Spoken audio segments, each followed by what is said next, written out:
Shalom sahabat, selamat pagi yang diberkati oleh Tuhan Yesus di pagi hari ini. Mari sebelum kita memulai morning devotion kita di hari ini, saya ingin menyanyikan sebuah pujian dari Sinak kepada kita di hari ini berjudul Waymaker.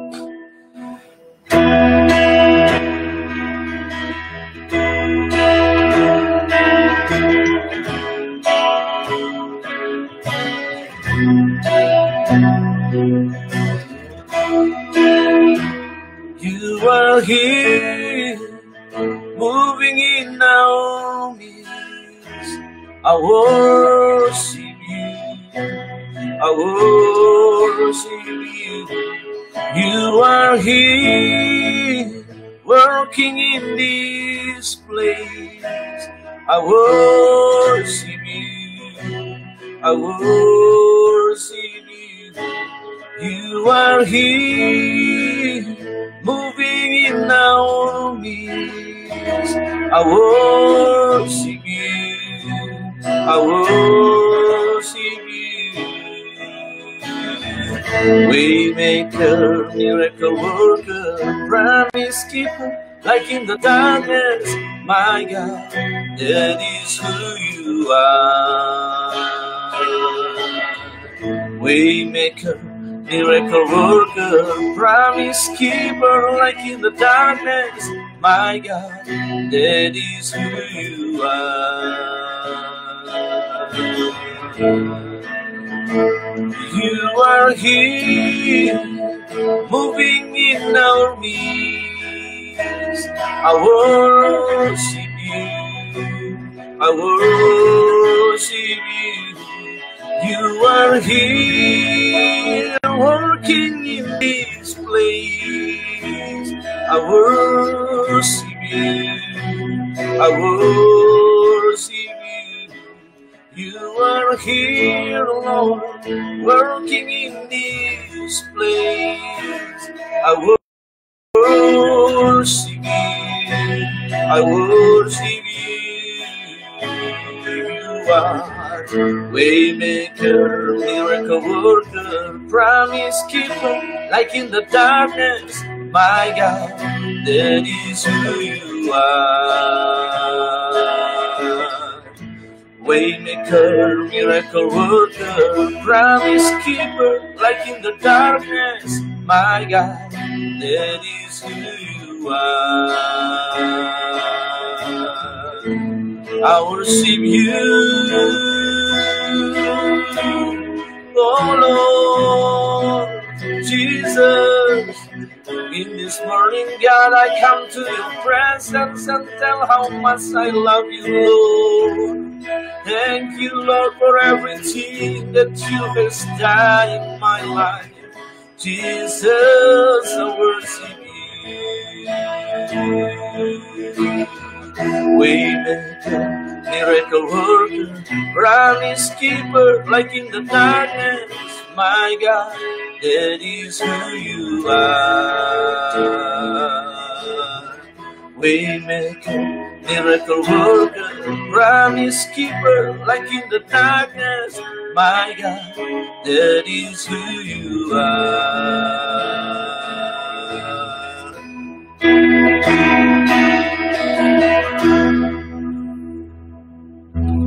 Bapak, kami bersyukur di hari ini Tuhan, terima kasih untuk semua hal yang Kau sudah kerjakan bagi kami. Dan hari ini sebelum kami beraktivitas di hari ini, kami ingin belajar dari morning devotion hari ini, Tuhan yang berjudul pelihara apa yang ada padamu. Berkati semua kami di hari ini. Tuhan yang sudah mulai bekerja, masuk kantor hari ini, atau yang work from home, Tuhan memberkati dan seluruh aktivitas kemanusiaan kami, yang memberkati. Pembacaan ini, Tuhan menolong kami, Tuhan, di dalam nama Tuhan Yesus. Karena firman-Mu berkata untuk menegur kami, membawa kami kepada kebenaran, menyatakan kesalahan dan memperbaiki kelakuan kami. Di dalam nama Tuhan Yesus, kami percaya Roma 10 ayat 17 berkata bahwa iman timbul oleh pendengaran dan pendengaran akan firman Tuhan Yesus. Engkau juga berkata dalam Yohanes pasal yang 8 ayat yang ke-32 yang berkata, If you know about the truth shall make you free. Jika kamu mengenal kebenaran, maka kebenaran itu akan memerdekakan kamu. Di dalam nama Tuhan Yesus kami bersyukur. Haleluya. Amin. Nah, sahabat yang diberkati, Tuhan Yesus di hari ini kita akan belajar lagi masih dari tema kitab surat pastoral letter kepada Timotius dari Paul the Apostle, dari Rasul Paulus. Nah, mari pembacaan kita hari ini terambil dari 1 Timotius pasal yang ke-6 ayat yang ke-20. Saya akan membaca kita sekali lagi terambil dari 1 Timotius pasal yang ke-6 ayat yang ke-20. Baik, saya akan membacakannya bagi kita Bapak Ibu Saudara yang dirahmati oleh kasih karunia Kristus di hari ini. Hai Timotius, peliharalah apa yang telah dipercayakan kepadamu. Hindarilah omongan yang kosong dan yang tidak suci dan pertentangan-pertentangan yang berasal dari apa yang disebut pengetahuan. Bapak Ibu, 2 hari yang lalu kita sudah memulai pertama dengan the spiritual fathering dari kitab Timotius, kemudian tugas pelayanan kemarin, dan hari ini kita juga akan belajar tentang peliharalah apa yang ada padamu. Dalam pembacaan yang kita sudah baca ini, kita melihat dari ayat yang ke-20 dan 21, di situ dikatakan ayat 21, karena ada beberapa orang yang mengajarkannya, dan dengan demikian mereka telah menyimpang dari iman. Kasih karunia menyertai kamu. Bapak Ibu, ini adalah ayat-ayat penutup yang ditulis Paulus sendiri untuk anak didiknya atau anak rohaninya Timotius muda. Kita melihat di sini ada sebuah kata kerja dan permintaan yang dalam dari Rasul Paulus sebagai the spiritual father dari the young Timothy. Ini berhubungan dengan kata kerjanya adalah permintaan. Dia peliharalah apa yang telah kupercayakan kepadamu. Istilah dipercayakan ini berhubungan dengan istilah ekonomi atau istilah perbankan atau deposit yang digunakan 3 kali di dalam surat-surat Rasul Paulus. Kita dapat melihat di sini bahwa orang-orang percaya yang telah menerima Injil harus memegang teguh apa yang dipercayakan Allah kepada mereka sebagai pemberita Injil, sebagai para pemimpin, otoritas Allah yang dipercayakan kepada mereka. Bapak Ibu Saudara yang dirahmati oleh kasih karunia, kita melihat di sini bahwa kekristenan adalah hal yang paling luar biasa di bumi ini, yang tidak akan pernah habis dibahas oleh siapapun. Dan kekristenan itu salah satunya adalah bagaimana kita memelihara apa yang sudah dipercayakan Allah kepada semua kita. Kita akan melihat 3 poin yang penting tentang hal ini. Yang pertama, di situ bahwa ingatlah bahwa kekristenan adalah seseorang untuk disambut. Ketika seorang menjadi murid, ketika seorang menjadi seorang pemercaya, seorang ada di dalam lingkungan kita sebagai para pemercaya, maka seseorang itu harus disambut. Permintaan ini kepada Timotius berhubungan dengan apa yang telah dipercayakan kepada dia.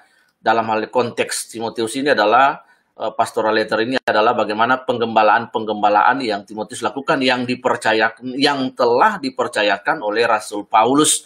Karena Rasul Paulus tidak menetap di Efesus dan dia harus melakukan perjalanan-perjalanan misi, karena itu dia mempercayakan tugas pelayanan. Karena itu ketika kita berbicara tentang kekristenan, maka yang pertama adalah kekristenan adalah seseorang untuk disambut. Ketika ada orang dan para pelayan-pelayan yang memberitakan Injil, bahkan orang-orang yang masuk dalam bilangan keselamatan dan menjadi para pemercaya baru, maka mereka disambut menjadi sebuah keluarga, disambut menjadi orang yang baru dalam keluarga, anggota baru dalam keluarga. Nah, tradisi gereja mula-mula ketika para pemercaya yang mereka sebelumnya adalah unbelievers dan kemudian percaya oleh pemberitaan Injil yang adalah kekuatan Allah yang menyelamatkan setiap orang yang percaya, maka mereka disambut menjadi bagian integral daripada gereja perdana, daripada gereja yang sementara dirintis, daripada gereja rumah, kelompok sel, komunitas pada waktu itu. Yang kedua, berbicara tentang kekristenan adalah doktrin untuk dipercayai. Kekristenan terdiri dari ajaran-ajaran Tuhan Yesus. Kalau seseorang menjadi Kristen dan kemudian dia tidak dapat mempercayai ajaran-ajaran Yesus, pokok-pokok ajaran Yesus yang tertuang di dalam Matius pasal yang ke-5 sampai Matius pasal yang ke-7 kemudian dideskripsikan secara detail oleh Rasul Paulus, maka orang itu tidak menjadi bagian dari kekristenan. Seseorang yang menjadi bagian dari kekristenan adalah seseorang yang menerima seluruh ajaran Kristus Yesus, yang mengikuti teladan Kristus, yang hidup seperti Yesus. Bagaimana mungkin seseorang dapat hidup seperti Kristus, menerima ajaran Yesus, mengikuti menjadi Kristen kalau dia tidak dapat menjadi dan percaya kepada Kristus? Karena Yesus Kristus adalah pokok dari seluruh ajaran kita, pusat dari ibadah kita. Karena itu kekristenan berbicara tentang bahwa doktrin yang harus dipercaya. Doktrin dalam pengertian di sini secara biblika adalah bahwa seseorang harus percaya kepada Yesus Kristus. Itu dimulai dengan penerimaan dia atas pribadi Kristus dan kemudian pengakuan dia bahwa Yesus adalah Mesias, anak Allah yang hidup, bahwa tidak ada juru selamat yang lain, dan percaya dengan iman hanya kepada Tuhan Yesus. Bapak Ibu, memberi diri, kata percaya di sini artinya pisteo, bring our own self to God. Membawa diri kita kepada Allah, menyerahkan diri kita kepada Allah. Karena kalau hanya sekedar percaya, maka ada banyak orang yang percaya juga. Bahkan di dalam Yakobus dikatakan, kamu percaya satu Allah itu baik dan benar, tetapi setan-setan juga percaya, bahkan gementar. Jadi kata percaya di sini adalah memberi diri kita seutuhnya, sepenuhnya kepada Allah. Bapak Ibu Saudara yang dirahmati, kekristenan pada poin yang kedua ini berbicara tentang doktrin. Dalam pengertian konteks sederhana adalah seseorang harus percaya kepada seluruh ajaran Yesus dan seluruh ajaran kitab suci. Di luar itu dia bukan kekristenan. Yang ketiga, kekristenan adalah kehidupan yang harus dijalani, kehidupan yang sesuai, kehidupan yang benar, kehidupan yang kudus, yang harus dijalani. Jika salah satu dari hal ini tidak ditekankan atau ditinggalkan, maka masalah yang besar akan terjadi. Yang pertama tadi adalah seseorang harus disambut. Seseorang yang disambut untuk menjadi bagian dari flock dari kekristenan ketika dia percaya kepada Yesus. Yang kedua, kekristenan berbicara tentang doktrin. Seluruh ajaran Yesus dari Matius pasal yang ke-5 sampai ayat pasal yang ke-7. Dan kemudian seluruh Injil sinopsis dan kemudian penjabarannya oleh Rasul Paulus dalam kitab-kitab dan rasul-rasul yang lain itu harus dipercaya. Kalau seseorang tidak percaya ajaran ini, maka Rasul Paulus berkata, bahkan Injil berkata, seseorang yang tidak percaya ajaran yang kuajarkan, maka dia bukan bagian integral dari kekristenan. Yang ketiga, kekristenan itu adalah kehidupan yang dipercayai, kehidupan yang harus dijalani, kehidupan yang kudus, kehidupan yang menjadi serupa Yesus, to be likeness Him, to be likeness Christ.